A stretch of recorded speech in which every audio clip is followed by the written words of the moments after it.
So I'd like to start by talking about the spy balloon incident. That was really a case where Americans suddenly became aware of the Chinese Communist Party as a real threat, military threat to the United States. What did the spy balloon tell us about the CCP and how it views the U.S.?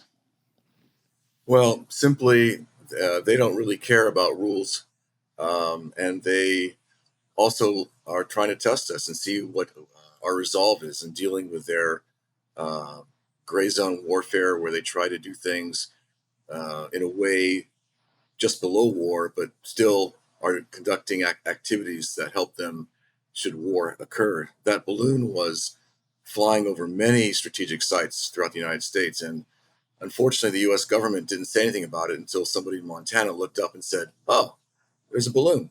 What's that?" The response was the response of the U.S. government was strange, but also for me, I remember being kind of surprised by the response of the American public. Just because for me, I kind of know China, a spy balloon is the least of what the Chinese Communist Party is doing to the U.S. But I guess for a lot of people, it was just such a visual thing that it was like, oh, this really is going on.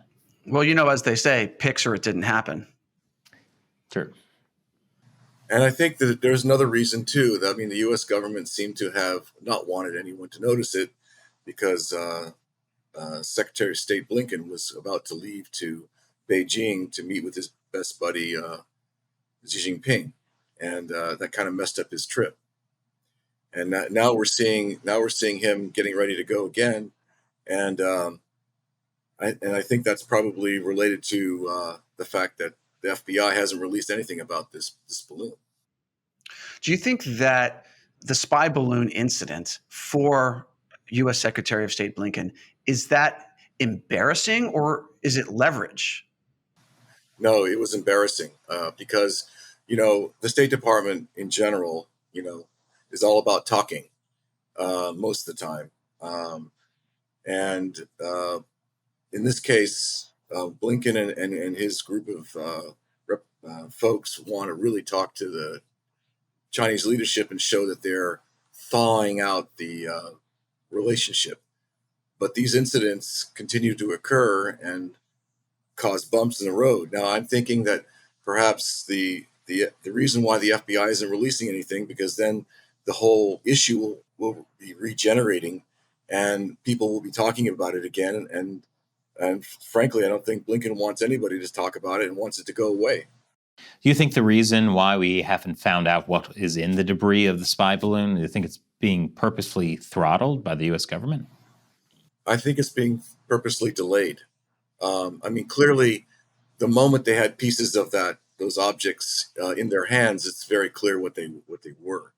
That was such a huge object. It was like 3 buses full of stuff.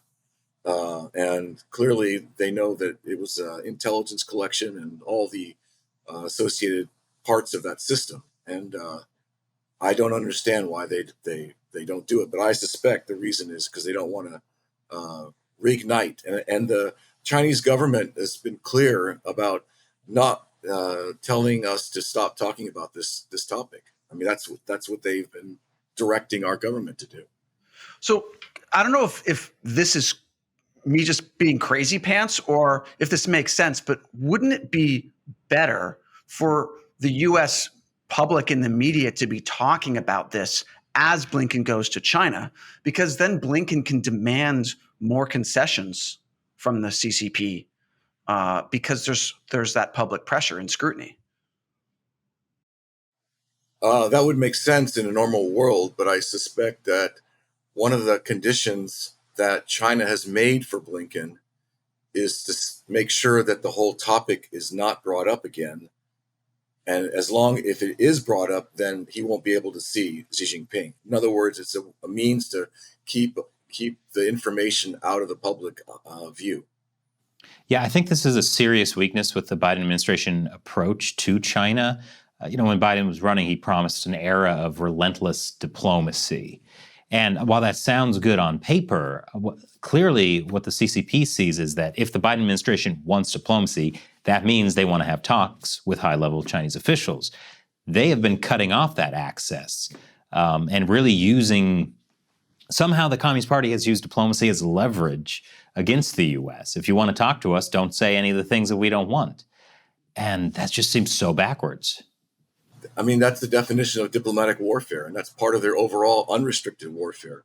Diplomatic warfare is exactly the category that they're using to make the U.S. kowtow or kurtow to their desires. And one of the main things they want to do is they don't want any bad or any kind of negative reference to China. Well, yeah, it's interesting. It seemed like after the Trump administration, the Biden administration wanted to do something very different. They wanted to do, diplomacy is back again. But we're seeing that without any, for lack of a better word, without the threat of a hammer, diplomacy for the sake of diplomacy doesn't do anything. Right. I mean, if you reference the Trump administration, I mean, you need to have diplomacy with a spine.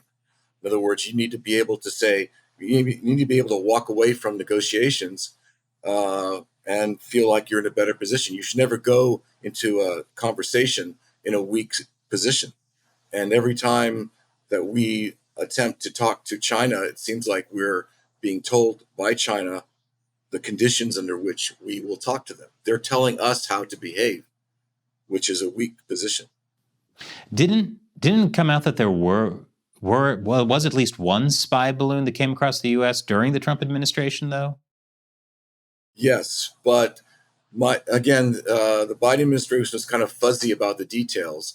My understanding was that the spy balloon did cross into the U.S., but it was probably only a northern part of Alaska, and then it sort of disappeared. So, again, the Biden administration wants to make it look like they're the ones who did something about it, and the other administrations didn't do anything about it. But the only reason they did something about it was because a citizen in Montana noticed it. So, they're trying to spin this in a way that makes them look good. Yeah, I mean, certainly Blinken did not cancel his trip to China until after the spy balloon was spotted, after it became a media sensation. They seemingly try to keep it quiet. Right. I mean, the issue of the spy balloon is really strategic because this balloon is crossing into our territorial space without our permission, and it's conducting intelligence collection. No different than, in the old Cold War days where, we might have flown U-2 missions over Russia, and then we got shot down, and we had to eventually admit the fact that we had done that, and we stopped doing that because of the risk. But what they're doing is persistent. I mean, it wasn't just one balloon; it was 4 balloons, and that's what we know so far. We don't know if they are continuing it because we haven't heard from the U.S. government more of them. Well, I know now that the U.S. government is saying that these Chinese spy balloons have flown all over the world for a long time. It seemed incredible that we're only finding out about this now. Well, we're finding out about it now because they have to do something to make it look like they're doing something about it. After the first balloon was shot down, the State Department got together, I think almost 60 or 70 countries, and briefed the diplomats on the balloon program that we knew about for a long time. But until that point, we hadn't apparently briefed anybody about these. So the fact is that we hadn't briefed anybody about it. We knew about it. We should have been warning our friends about this problem a long time ago.